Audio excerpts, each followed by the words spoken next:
Hey guys, it's Netta, and today I've got a book haul for you. So there's a rooftop party going on right now outside, so you might be hearing some like pumping music in the background. I apologize for that.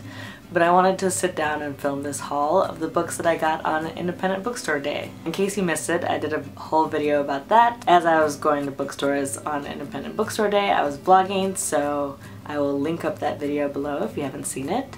But today I'm going to show you what I bought. On that day I went to 4 bookstores and my first stop was the Strand, and there I picked up We Should All Be Feminists by Chimamanda Ngozi Adichie. And this is something I've been meaning to read for ages. I've seen part of the TED Talk, and of course I know the bit that's excerpted in Beyonce's song Flawless, but I wanted to pick up this little book. 1, because it's so cute, and 2, because I actually wanted to read it in full. So I finally got that.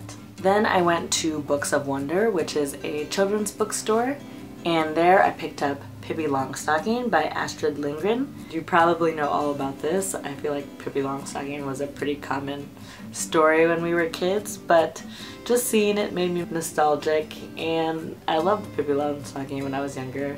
She's weird and different, and she marches to the beat of her own drum, and it's all totally fine. I love that little story, so I picked it up because I haven't read it since I was a wee child. Then I went to Housing Works Bookstore, which is a charity organization, and all the books they sell there are donated. So they're used, but in really great condition, and I scored some really great deals. Not only are they cheap, but they were having a 30% off sale that day. What? So I got 3 books there. I got I Capture the Castle by Dodie Smith. This is on my list, so I was really happy when I saw this. I was like, yay, I can finally read this. I don't know exactly what this is about, but I've heard it's charming, and I believe it's this girl. She lives in a castle with her family in England, and she likes to write. I've just heard really good things about this book. The next book I got is Crazy Rich Asians by Kwan, and this is one that's been on my TBR since it first came out, I think in like 2013. The hardcover is like so crazy blingy, it just immediately grabs the eye. And I've heard this is funny and an entertaining read. It's about a young woman, and she goes with her boyfriend to visit his family in Singapore, and she just kind of realizes that their lifestyle is kind of crazy. Everyone's materialistic and they have money and they throw it all around. So this just sounds like a fun read and a good one coming up for the summer months. The next book I picked up from Housing Works is The Teleportation Accident by Ned Bowman. And I just love this like art deco-y cover, and I've always admired it, and it was on display in Housing Works, and I was like, you know what, I'm just gonna get this book.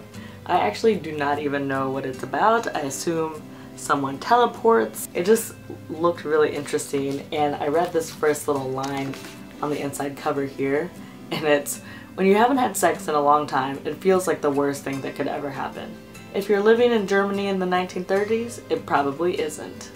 So I don't know, it just seems like it's got a little humorous spin on it. So yeah, I'm gonna look this one up and see if I actually want to read it, but I do love this cover. Last but not least, I went to McNally Jackson, where I picked up 2 books, and that is Bad Feminist by Roxane Gay. I'm so excited for this. I wanted to read this for ages, and I finally was like, you know what, 20% off, I'm gonna get it. So I grabbed this, and it's a bunch of essays that she wrote about like pop culture and life, and I really enjoy her writing, so I'm really excited to get to this one. And also by Roxane Gay, I got this little book called Urgent Unheard Stories, and this was a special thing that they were selling for Independent Bookstore Day. I think they just published it specifically to sell on Independent Bookstore Day. Oh! It's signed! I had no idea! Yeah! An autographed limited edition. So cool! Yeah, I just grabbed this because it said Roxane Gay, and it was more of her writing, and I want to read all of it. How cool! Let me show you that again in case you couldn't see, but it's signed. And it looks like, you know, like not just printed, looks legit. Awesome! Anyway, so this looks, I think it's a little collection couple little stories in here maybe. I'm really excited to get to this one too. Yeah, so that's my independent bookstore day haul. It was a lot of fun going around to these different stores, and I really hope they do it again because I definitely want to go to more stores. I basically only went in the morning because I was gonna do some more shopping, but you know, maybe next time I dedicate the entire day to it. Thank you guys so much for watching. If you've read any of these books, let me know down in the comments below. If you want to talk to me elsewhere, you can find me on Twitter, Instagram, Goodreads. I'll leave links to all of those things below, and I will also link up all the books that I talked about in this haul. That's it. Thank you guys for watching. I hope you're having a good Tuesday, and I'll see you later. Bye! Oh, or let me know what's the last book. Or let me know what's the last book that... Or let me know what's the last book that... Oh, jeez. Let me know what is the last book... Or let me know what is the last book that you picked up. I did it! I said it right. Or let me know what's the last book... Okay, I can't.